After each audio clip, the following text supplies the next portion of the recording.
Peut-être avez-vous déjà visité Versailles.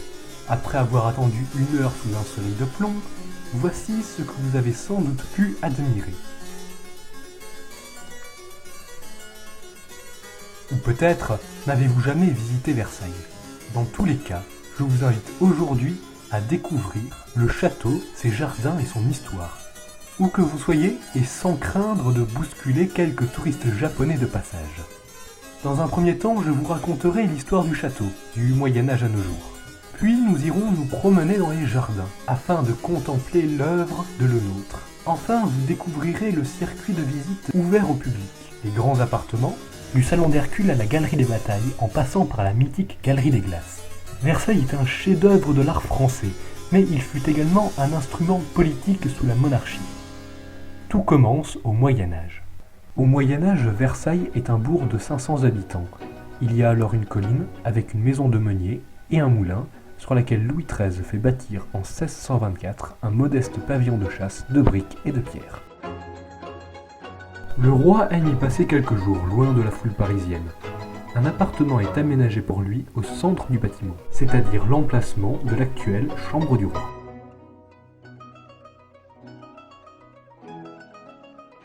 Louis XIII transforme le pavillon en château 10 ans plus tard. Il meurt en 1643 et son fils Louis XIV lui succède à l'âge de 5 ans. Il est pris en charge par le cardinal Mazarin qui assure la régence aux côtés de sa mère Anne d'Autriche.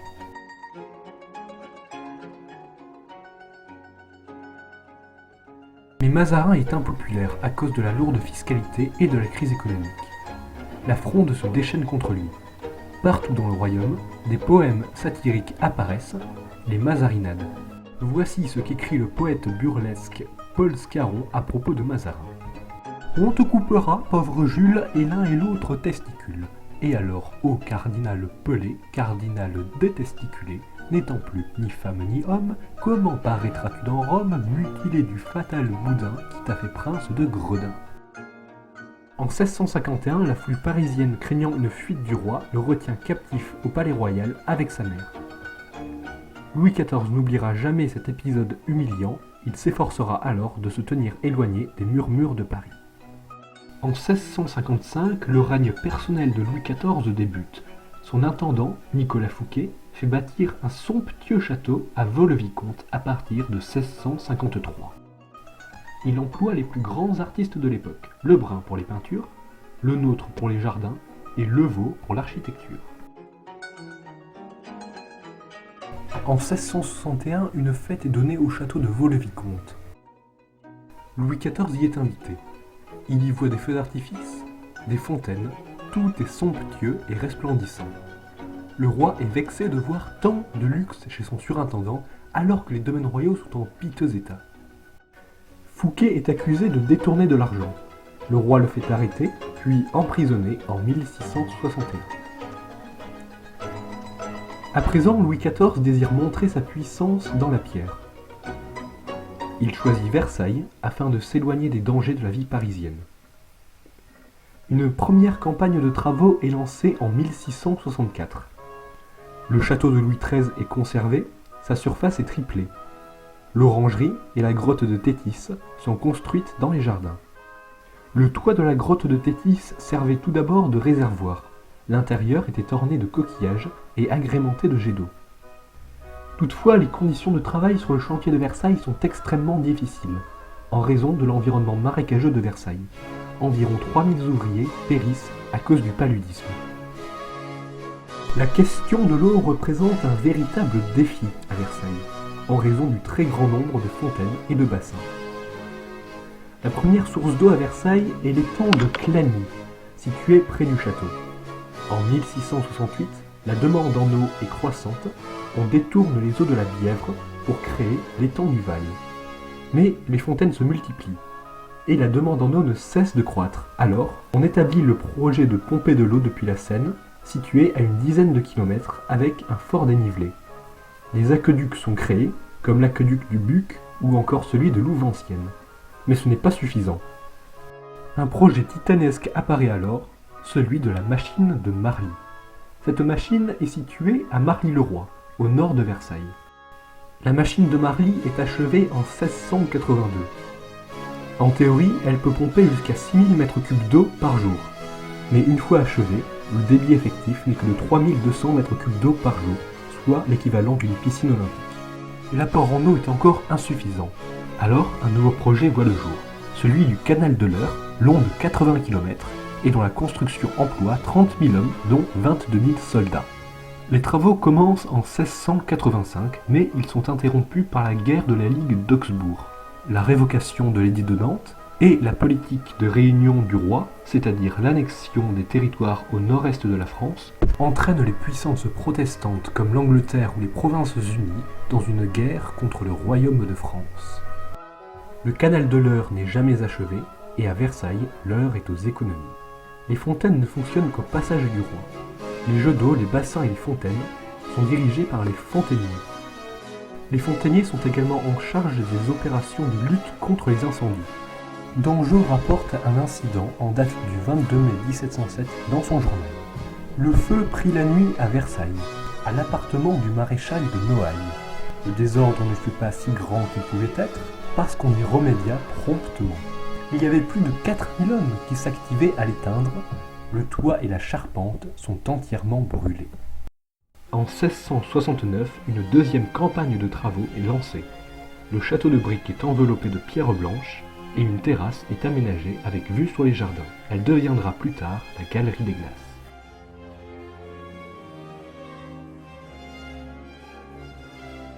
En 1678, une troisième campagne de travaux est lancée. Jules Hardouin-Mansart construit, entre 1679 et 1681, l'aile du Midi, destinée à loger les courtisans.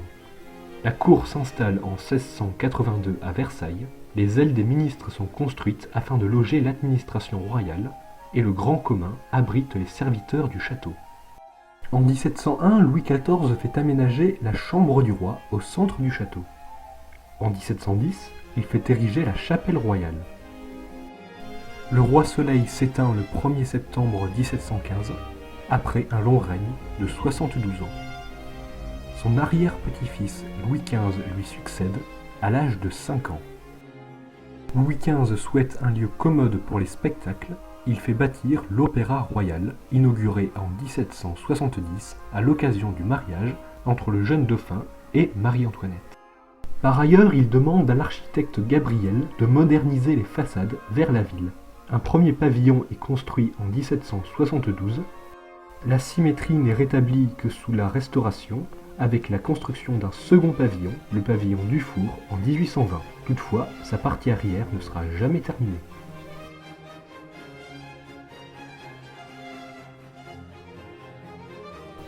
La Révolution française entraîne la dispersion des meubles du château, vendus aux enchères, à la couronne britannique par exemple. Les œuvres d'art sont transportées au Louvre et les insignes royaux sont détruits. Sous l'Empire, Bonaparte aménage le Grand Trianon pour y séjourner. Ce bâtiment a été construit en 1787, non loin de Versailles, dans le village de Trianon. En 1833, sous la Restauration, Louis-Philippe restaure l'aile du Midi. Il détruit les appartements des princes pour faire construire la Galerie des Batailles et le Musée de l'Histoire de France. Dans les débuts de la Troisième République, en 1875, la salle du Congrès est construite dans l'ancienne cour de l'aile du Midi. Aujourd'hui encore, elle permet de réunir l'Assemblée nationale et le Sénat. En 1870, après la défaite de la France lors de la guerre franco-prussienne, l'Empire allemand est proclamé dans la Galerie des Glaces. En 1919, après la défaite allemande lors de la Première Guerre mondiale, le traité de Versailles est signé dans cette même galerie. Après la Première Guerre mondiale, le château est restauré grâce à une donation de l'Américain Rockefeller. Après la Seconde Guerre mondiale, le château est délabré. Les toits laissent passer la pluie, les peintures sont menacées. Le sous-secrétaire d'État aux Beaux-Arts, Cornu, lance un appel à la radio aux Français. Vous dire que Versailles menace de ruine, c'est vous dire que la culture occidentale est sur le point de perdre un de ses plus nobles fleurons. Ce n'est pas seulement un chef-d'œuvre que la France doit craindre de voir disparaître, mais en chacun de nous, une image de la France qu'aucune autre ne saurait remplacer. Sous la Ve République, Trianon devient un lieu de réception. Les grands chefs d'État comme Elizabeth II ou encore Kennedy y sont reçus. Le château est peu à peu remeublé avec des pièces issues du Louvre ou encore des Tuileries dans l'esprit d'origine. La grille royale du château, construite sous Louis XIV et détruite sous Louis XV, est reconstruite à l'identique en 2008. Je vous invite à présent à découvrir les jardins de Versailles avec moi. Nous commençons notre visite au pied de l'aile centrale du château, au bas de la galerie des glaces. La perspective qui s'ouvre à nous est encadrée par les deux bassins du parterre d'eau. Au fond, nous pouvons déjà apercevoir le grand canal. Le parterre d'eau est constitué de deux bassins entourés d'un ensemble de statues en bronze représentant les fleuves français. Toutes ces sculptures ont été coulées par les frères Keller qui se sont installés dans les fonderies de l'Arsenal à Paris en 1683. L'utilisation du bronze remonte à la Grèce antique avec une technique inchangée. Une statue de cire est d'abord sculptée, puis enveloppée d'argile. L'ensemble est mis au four, ce qui fait fondre la cire. Le bronze est ensuite coulé dans le moule en argile. Nous nous dirigeons à présent vers l'orangerie par le parterre du Midi. Nous pouvons apercevoir deux sphinx en marbre, deux des plus anciennes statues du château. L'orangerie a été construite par Mansart entre 1684 et 1686 pour remplacer la première orangerie construite par Levaux. L'orange douce a été introduite en Europe durant le XVe siècle. Les premières orangeries ont fait leur apparition à la fin du XVe siècle. Charles VIII en a fait construire une à Amboise. L'orange amère utilisée pour la marmelade ou encore l'eau de fleurs d'oranger était connue depuis les croisades. Mais l'orange douce ramenée de Chine connut un plus grand succès. Le bâtiment est une galerie voûtée qui abrite les orangers en hiver. Il y a environ 1000 arbres, dont des palmiers et des grenadiers qui ont plus de 200 ans. L'orange est un fruit réservé à l'élite qui se démocratise seulement au début du XXe siècle.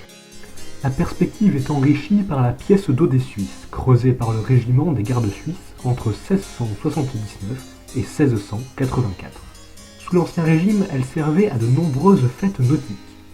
Le creusement de cette pièce d'eau, par ailleurs, permet de détruire la zone marécageuse dite de l'étang puant, source de nombreuses maladies.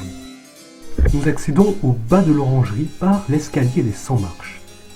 Cet escalier a été utilisé dans de nombreux films comme une métaphore du pouvoir, de l'ascension ou de la disgrâce. Dans le docu-fiction réalisé par Thierry Binisti, Louis XV le Soleil Noir, nous pouvons voir au début du film le jeune Louis XV gravir ses escaliers alors que son arrière-grand-père, Louis XIV, se meurt dans ses appartements.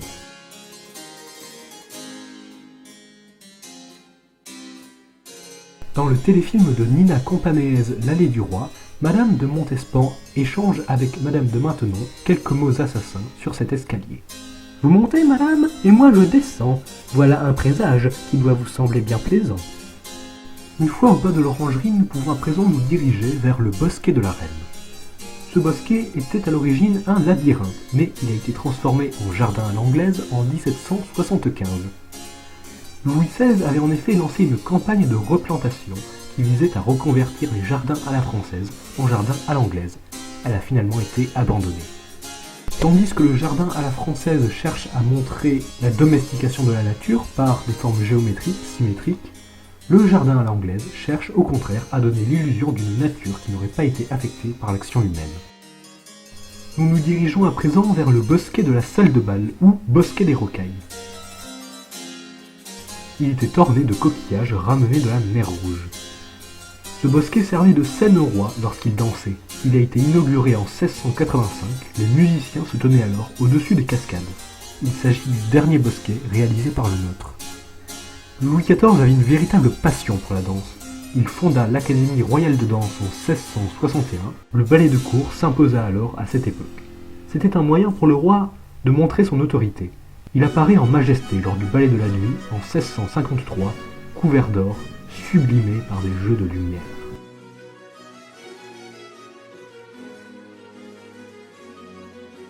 Retournons à présent du côté du château en passant par Latonne. Le bassin de Latonne a été dessiné par le nôtre et modifié par Mansart. Latonne est la maîtresse de Jupiter, la mère d'Apollon et de Diane. Héra, furieuse, la pourchassa. La tonne se désaltéra dans sa fuite près d'un lac, mais des paysans la chassèrent. Elle les transforme alors en grenouilles. La tonne sur ce groupe sculpté est entourée de Jupiter et de Diane. Il s'agit évidemment d'une manifestation de la puissance royale. À travers la tonne, c'est Anne d'Autriche. Et Jupiter représente évidemment le roi Soleil, qui, aux côtés de sa mère, mate la fronde. La Fontaine, dans les amours de Psyché et Cupidon, décrit le bassin de la tonne. Au bas de ce degré, l'Aton et ses jumeaux, de gens durs et grossiers, font de vils animaux. Les changent avec l'eau, que sur eux ils répandent, déjà les doigts de l'un en nageoires s'étendent. L'autre, en le regardant, est métamorphosé, de l'insecte et de l'homme, un autre est composé.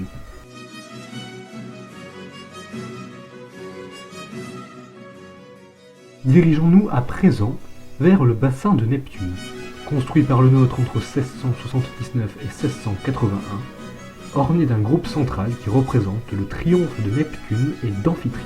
Il s'agit d'un groupe sculpté en plomb, ce qui est assez rare dans la statuaire de Versailles.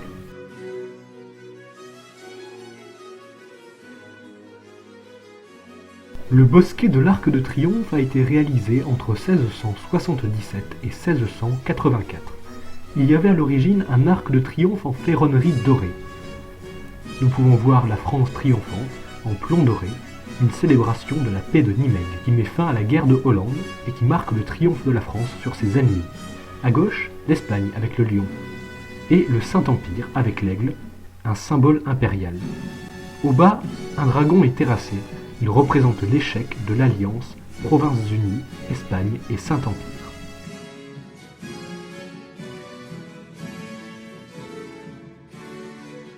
Le bosquet de la Girandole est le premier bosquet à avoir été aménagé par le nôtre. Son nom est issu de la forme du jet d'eau et des décorations. La girandole est en effet la partie supérieure d'un candélabre.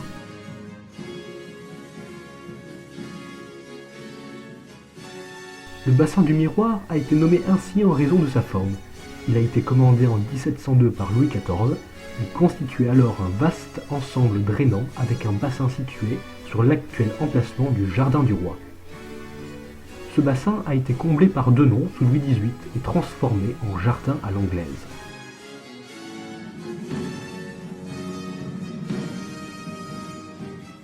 Le bosquet de la Colonnade se nommait le bosquet des Sources à l'origine. Il a été reconstruit par Mansart en 1685. Il est composé de 32 colonnes ioniques. Ce sont des colonnes avec des chapiteaux à volutes. Elles sont en marbre et ornées d'un pot à feu, un motif architectural représentant un vase orné d'une flamme. Au centre, un groupe sculpté par Girardon. L'enlèvement de Proserpine par Pluton est issu de la Grande Commande de 1674. Il s'agit d'une commande dont la réalisation s'étale sur 20 ans, avec une iconographie dominée par la thématique solaire et apollinienne.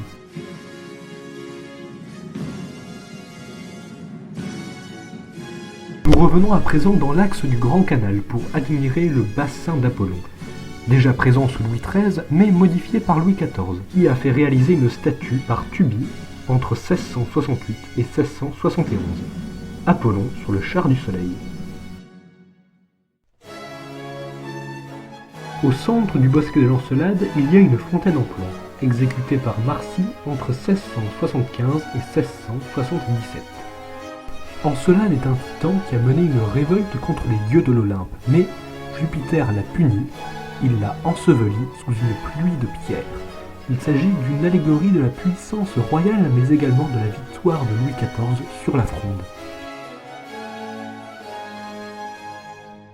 Notre visite des jardins s'achève ici, face au Grand Canal, long d'1,8 km et creusé entre 1667 et 1679. Louis XIV avait même constitué une flottille royale, un 3-mâts, une galère et des chaloupes destinées à servir sur le Grand Canal. Les matelots logeaient dans les bâtiments appelés la Petite Venise.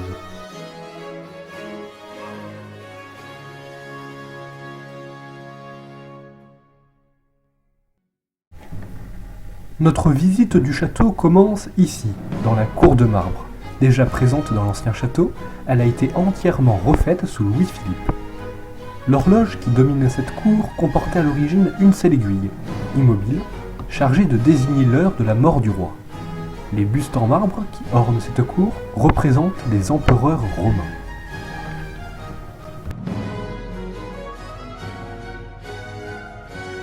Nous entamons la visite des grands appartements par le vestibule de la chapelle. Cette pièce a été aménagée afin de permettre l'accès à la tribune royale de la chapelle. Sur le mur adossé au salon d'Hercule, nous pouvons voir l'allégorie de la magnanimité royale. Les 4 continents sont représentés sur la voûte.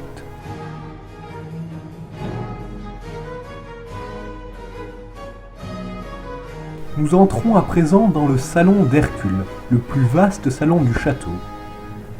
La cheminée avec la tête d'Hercule est l'une des plus belles cheminées du château. Sur le mur d'en face, le repas chez Simon, de Véronèse, offert à Louis XIV par la République de Venise. Le repas chez Simon reprend un épisode de la Bible conté par les évangiles. L'évangile selon Luc, chapitre 7, versets 36 à 50. Un pharisien pria à Jésus de manger avec lui. Jésus entra dans la maison du pharisien et se mit à table. Et voici une femme pécheresse qui se trouvait dans la ville, ayant su qu'il était à table dans la maison du pharisien, apporta un vase d'albâtre plein de parfums, et se tint derrière, aux pieds de Jésus. Elle pleurait. Et bientôt, elle lui mouilla les pieds de ses larmes, puis les essuya avec ses cheveux, les baisa et les oignit de parfum. Le pharisien qui l'avait invité, voyant cela, dit en lui-même: si cet homme était prophète, il connaîtrait qui et de quelle espèce est la femme qui le touche. Il connaîtrait que c'est une pécheresse. Jésus dit à la femme: tes péchés sont pardonnés. Ceux qui étaient à table avec lui se mirent à dire en eux-mêmes: qui est celui-ci qui pardonne même les péchés? Mais Jésus dit à la femme: ta foi t'a sauvée, va en paix.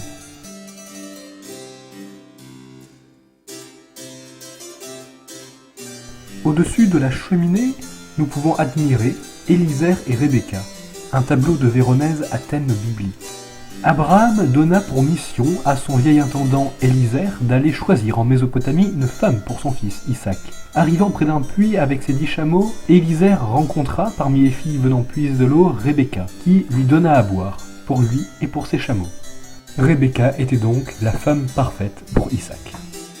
La voûte est ornée du chef-d'œuvre de Lemoine, l'apothéose d'Hercule.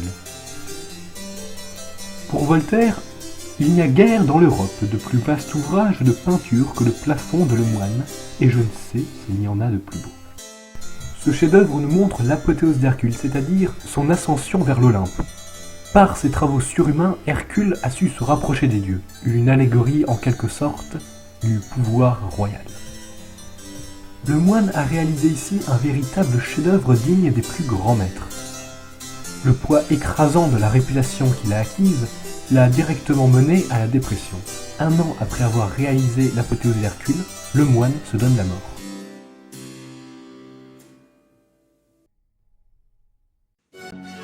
Le marbre de Versailles est issu des Pyrénées. Le marbre vert du salon d'Hercule est du marbre de Campan, transporté jusqu'à Bordeaux sur la Garonne, puis jusqu'au Havre par bateau. Le marbre de Carrare venant d'Italie est d'une excellente qualité. Il est plus rare et utilisé pour l'esthétique.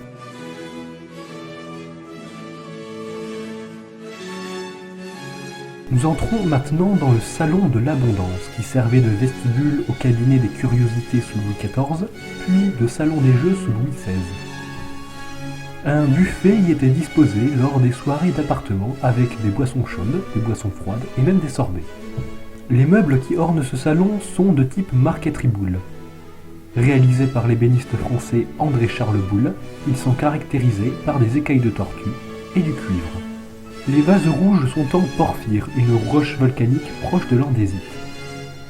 Au plafond, une peinture de Wass, la magnificence royale et le progrès des beaux-arts. Les soirées d'appartement à Versailles sont l'occasion d'une mise en scène politique. Pour Louis XIV, il s'agit d'un devoir. Ainsi, il répondit à la dauphine souffrante: « Madame, je veux qu'il y ait appartement et que vous dansiez. Nous ne sommes pas comme des particuliers, et nous nous devons entièrement au public. Allez, et faites la chose de bonne grâce. » À la cour, il faut savoir se montrer. L'apparence est primordiale. Tous les courtisans se maquillent au blanc de céruse et portent la perruque. Même s'il y a à Versailles quelques lieux d'aisance publique, le nombre de bains est limité au XVIIe siècle. Ils font un retour timide au XVIIIe, mais l'eau, depuis le Moyen-Âge, est vue comme une source de maladie. Pour les cheveux, on appliquait une poudre asséchante. Les vêtements étaient changés régulièrement. La perruque était portée sous la Rome antique. Elle disparut au Moyen-Âge et ne réapparaît qu'au XVIe siècle. Binet, le perruquier du roi, dit « Je prélèverai toutes les têtes du royaume pour parer celle de sa majesté. » Il faut en effet 50 têtes rasées pour une perruque royale. Les perruques abritent les vermines et la poussière. Elles sont source de maladies, d'infections et de maux de tête. Nous accédons à présent au salon de Vénus. La statue du roi en empereur romain a été réalisée par Varin. Elle remplace la statue originale Mercure attachant ses talonnières, transportée au Louvre à la Révolution. Au plafond, Vénus assujettissant à son empire les divinités et les puissances par Ouas. Deux camailleux, Amphitrite enlevé par un dauphin et Europe enlevé par un taureau. Amphitrite était une Néréide, une fille de Nérée, dieu de la mer. Poséidon envoie son messager Delphinos qui parvient à la convaincre de devenir son épouse. Europe est une princesse phénicienne enlevée par Zeus qui se métamorphosa en taureau et qui lui fit 3 enfants, dont Minos, le puissant roi de Crète. Sur la voussure nord, Cyrus, fondateur de l'Empire perse, s'armant pour secourir une princesse, encadré de 2 camailleux, Morée et Eurytie. Jason et Médée, Jason est le fils du roi Éson. Son demi-frère lui vole son royaume. Il rencontre Jason et accepte de lui restituer le royaume seulement s'il parvient à lui ramener la toison d'or. Il part en expédition avec les Argonautes. Médée, la fille du roi de Colchide, détient la toison d'or. Elle tombe amoureuse de Jason et l'aide à voler la précieuse toison. Afin de retarder les troupes qui se sont lancées à leur poursuite, Médée découpe son frère en morceaux. Ainsi, les soldats du roi sont occupés à ramasser le corps morcelé du jeune prince. À gauche, Ariane et Thésée. Thésée vainc le Minotaure grâce à l'aide d'Ariane. Alexandre épousant Roxane, une princesse perse. À droite, un camailleux, Apollon et Daphné. Cupidon lance 2 flèches. L'une rend Apollon amoureux de Daphné et l'autre dégoûte Daphné d'Apollon. Celle-ci, afin de se protéger des avances du dieu, demande à être métamorphosée en laurier. À gauche, Titus et Bérénice. Nabuchodonosor et Sémiramis faisant élever les jardins de Babylone, 2 personnages désignés tous deux comme les créateurs des mythiques jardins. Antoine et Cléopâtre. Sous Louis XIV, le château était orné d'un mobilier d'argent. 200 pièces, pour un poids total de 20 tonnes, dont une balustrade dans la chambre du roi et les tables de 350 kg. Cet ensemble fut réalisé pour un coût total de 10 millions de livres. À l'époque, une petite maison coûtait 200 livres. La guerre de la Ligue d'Augsbourg poussa à une politique d'économie dans le château. Le mobilier d'argent fut envoyé à la fonte en 1689, mais cela ne rapporta que 2 millions de livres au roi. Nous voici dans le salon de Diane, utilisé comme salle de billard par Louis XIV, mais aussi appelée salle des applaudissements en raison des dames qui applaudissaient le roi pour ses coups réussis au billard. Au plafond, Diane présidant à la chasse et à la navigation. Le buste de Louis XIV à l'âge de 27 ans a été réalisé par Le Bernin. L'armure montre la dimension martiale et militaire du roi. Diane découvrant son berger Endymion endormi. Au-dessus de la cheminée, le sacrifice d'Iphigénie, remplacé au dernier moment par une biche alors qu'elle devait être sacrifiée. Au plafond, le portrait du roi idéal est composé. Alexandre chassant le lion, Cyrus chassant le sanglier, César envoyant une colonie romaine à Carthage, Jason et les Argonautes. Sur le seuil de la porte, une dalle, relique de l'ancien sol en marbre, mais qui a dû être changée pour du parquet Versailles, car le nettoyage à grande eau faisait pourrir les poutres qui soutenaient le sol du premier étage. Le salon est orné de portes aveugles. Dans le panneau supérieur, l'ordre du Saint-Esprit, ordre de chevalerie créé en 1578 pour la haute noblesse, et le chiffre d'Henri III, son fondateur. En dessous, le sceptre, symbole du pouvoir, et la main de justice. Dans le médaillon central, un double L, le chiffre du roi, adopté sous Louis XIII et conservé par ses successeurs, formé de 2 L entrelacés, surmontés de la couronne royale. En dessous, 2 cornes d'abondance ornées des 3 fleurs de lys, symbole de la royauté depuis le Moyen-Âge.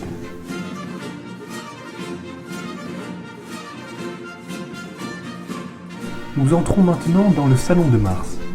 Cette pièce eut 3 fonctions au fil du temps. D'abord salle des gardes, puis salle des jeux et enfin salle de musique pour les soirées d'appartement. Les murs sont recouverts d'un damas cramoisi, de la soie sur une armature de satin avec un contraste entre le fond et les motifs. Le portrait de Marie Lesinska, épouse de Louis XV, a été réalisé par Van Loo. Le sommet du cadre est orné par les armoiries de la France et de la Pologne. Alexandre dans la tente de Darius par Lebrun, réalisé en 1660. Le tableau représente la mère de Darius se jetant aux pieds du roi de Macédoine, vainqueur de son fils à la bataille d'Issos. Selon la légende, la mère de Darius aurait pris Héphaïstion, le meilleur ami d'Alexandre, pour Alexandre lui-même. C'est alors que le roi de Macédoine fait preuve de magnanimité et lui pardonne en disant qu'Héphaïstion est un second Alexandre. Le motif du vaincu implorant le vainqueur rappelle la posture des grands princes implorant le roi après sa victoire sur la Fronde. Face au portrait de la reine, Louis XV par Van Loo en chef militaire. Au plafond, Mars sur son char, tiré par des loups.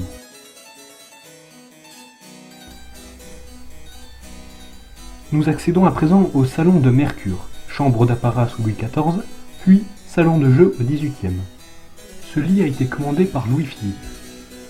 La pendule à automate a été offerte à Louis XIV en 1706. Elle a été réalisée par l'horloger Antoine Morand. À chaque heure, le roi sort, couronné par la victoire. Le plafond a été peint par Champaigne. Il représente Mercure sur son char.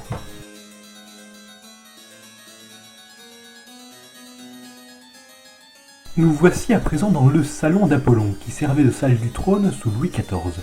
Le fauteuil date de l'époque de Louis XIV, mais ce n'est qu'une évocation des somptueux trônes qui se sont succédés ici, dont le trône en argent de Louis XIV. 2 portraits ornent la pièce. Le portrait de Louis XVI par Calais et le portrait de Louis XIV par Hyacinthe Rigaud. Toutefois, c'est une copie, l'original est conservé au Louvre.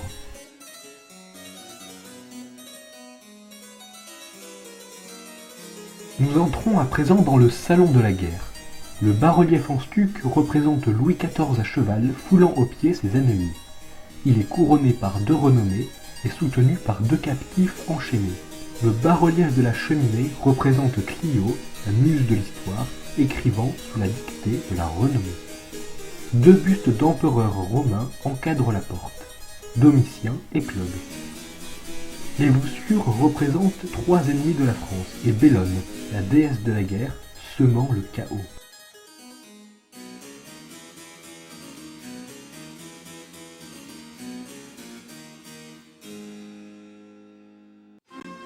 Et voici à présent la Galerie des Glaces. Cette galerie a été commandée en 1678 par le roi à l'architecte Jules Hardouin Mansart. Elle remplace la terrasse qui donnait sur les jardins. Cette galerie doit son nom aux 17 glaces qui répondent aux 17 hautes fenêtres, permettant ainsi de voir les jardins à partir de n'importe quel endroit de la galerie. Au XVIIe siècle, la République de Venise était passée maître dans l'art des miroirs. Les manufactures françaises ont réussi à acquérir le savoir vénitien pour fabriquer elles-mêmes leurs verres made in France selon la volonté de Colbert. Les lustres que nous pouvons aujourd'hui admirer sont des reconstitutions. À l'époque du Roi Soleil, il n'était accroché que lors des fêtes. Toute la voûte qui surmonte la galerie est peinte. Elle est composée pour moitié de toiles marouflées, c'est-à-dire de toiles réalisées sur chevalet puis collées, et de peintures réalisées directement sur la voûte. Au centre de cette composition, rendant hommage aux victoires du roi, le roi gouverne par lui-même. Au pied du roi, des génies du divertissement, représentant ses inclinations au plaisir, en opposition à la gloire et à la renommée, situées dans les cieux, des aspirations bien plus hautes. En bas à gauche, l'allégorie de la France écrasant la discorde.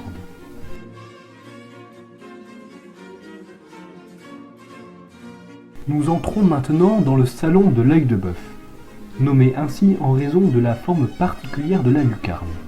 Cette pièce servait d'antichambre aux appartements du roi. Les courtisans attendaient ici avant d'assister le matin au lever du roi. Le roi se lève, se couche et dîne en public. La vie entière de Louis XIV est un véritable spectacle, un moyen pour lui de mettre un fil à la patte des courtisans, avides des bonnes grâces du monarque. La pendule de cheminée est de style boule. On peut y voir l'allégorie du temps et un amour. Le portrait de la famille royale en travesti mythologique est accroché.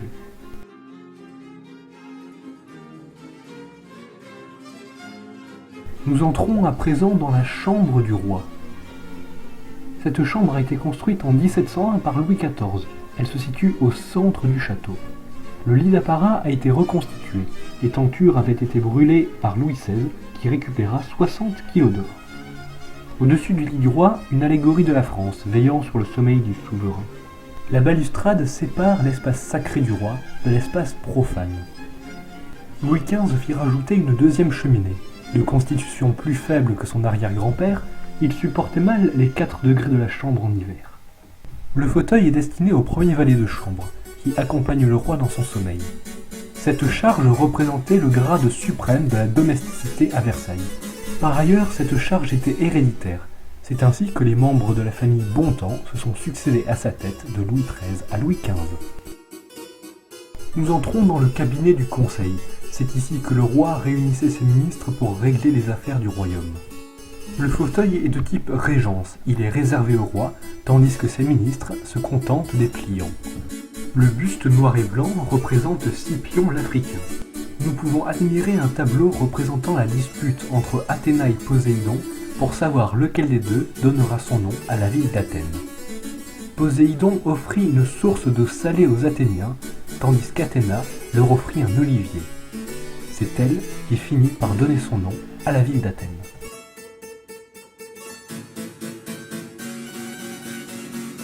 En passant par la galerie des glaces, nous nous dirigeons à présent vers le salon de la paix. Ce salon a été achevé en 1686. Il était utilisé par les reines comme salon de jeu et salon de musique. Le tableau de Lemoine représente Louis XV offrant ses filles en témoignage de paix en Europe.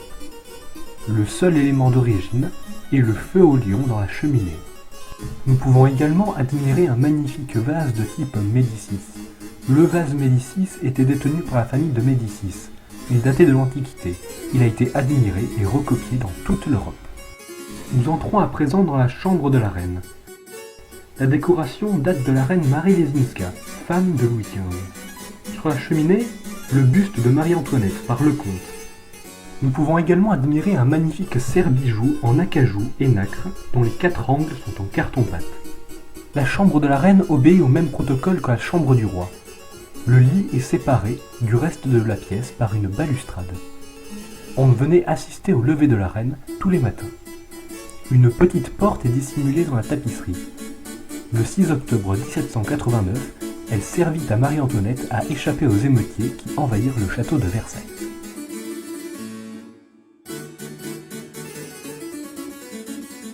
Nous entrons dans le salon des nobles.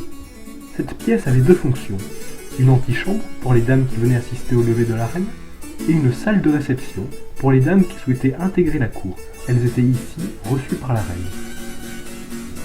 Les commodes sont de Risner, l'ébéniste qui termina le célèbre bureau à cylindre de Louis XV. Un tableau représente Boutadès, qui fut selon les Grecs à l'origine de la peinture en repassant le profil du nombre à l'aide d'un morceau de charbon.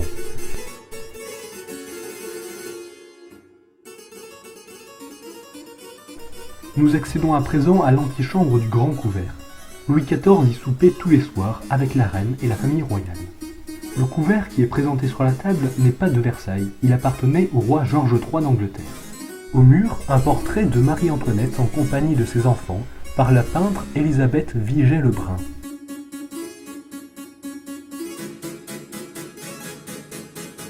Notre visite des grands appartements se termine ici, dans la salle des gardes de la reine, pièce qui servait à filtrer les visiteurs qui avaient accès à l'appartement de la reine.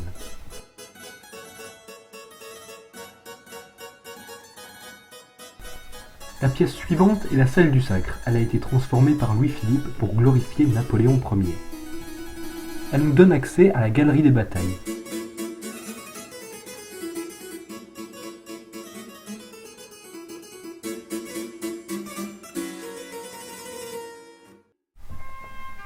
La galerie des batailles a été construite sous Louis-Philippe. Elle rend hommage aux grandes victoires françaises par une série de tableaux réalisés sous la monarchie de Juillet. En juin 1978, des nationalistes bretons posèrent une bombe dans la galerie des batailles. L'explosion endommagea plusieurs œuvres sans faire de victimes. Lors de la bataille de Tolbiac, le roi des Francs Clovis affronte la tribu germanique des Alamans. Il fait le serment de se convertir au christianisme si Dieu lui donne la victoire. Comme par miracle, Clovis remporte cette victoire et devient le premier roi chrétien de France.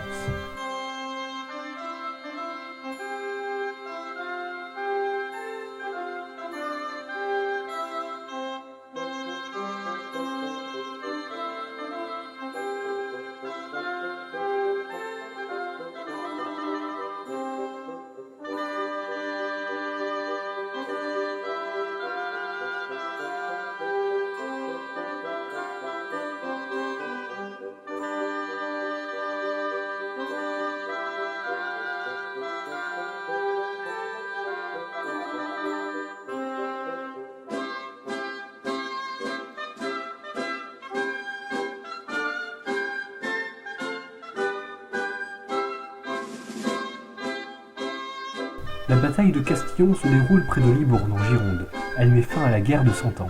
Sur ce tableau, nous pouvons voir la mort du chef anglais Lord Talbot.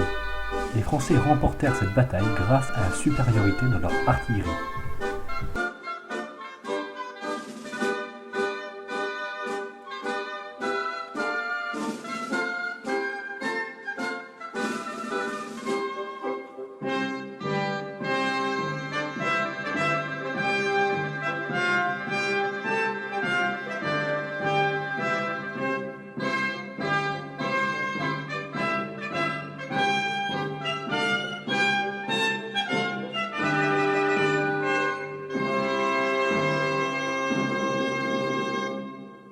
À Denain, deux géants s'affrontent. Du côté autrichien, le prince Eugène de Savoie. Il grandit à la cour de France, mais destiné à une carrière d'ecclésiastique, il fut raillé par le roi lorsqu'il voulut s'engager dans l'armée. Il proposa donc ses services à l'empereur du Saint-Empire romain germanique, Léopold Ier. Il fit une brillante carrière et devint l'un des plus grands chefs militaires de son temps. Du côté français, le maréchal de Villars, qui entraîne ses troupes à l'assaut des palissades.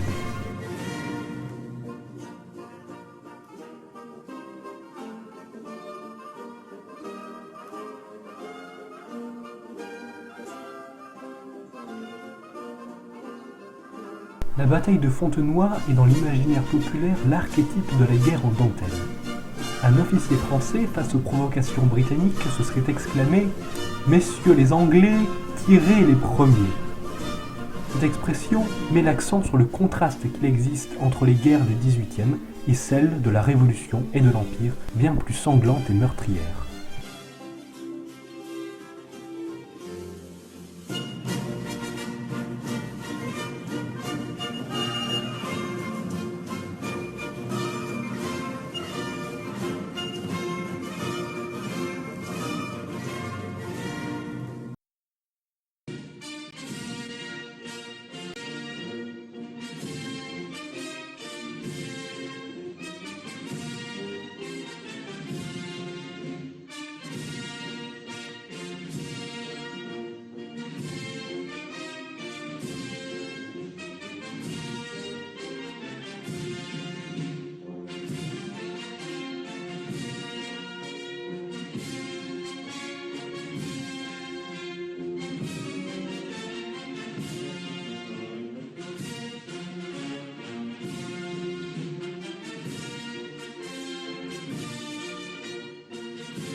Sur ce tableau, Napoléon passe en revue les soldats de la garde impériale, la vieille garde.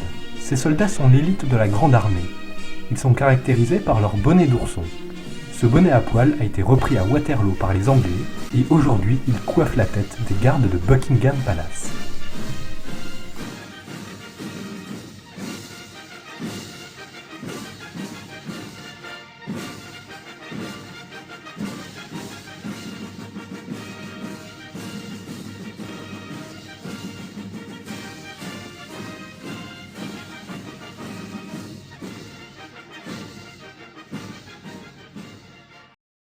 Cette visite est à présent terminée. Je vous remercie du temps que vous avez consacré à visionner cette vidéo. Et j'espère que vous aurez été satisfait de cette invitation à Versailles.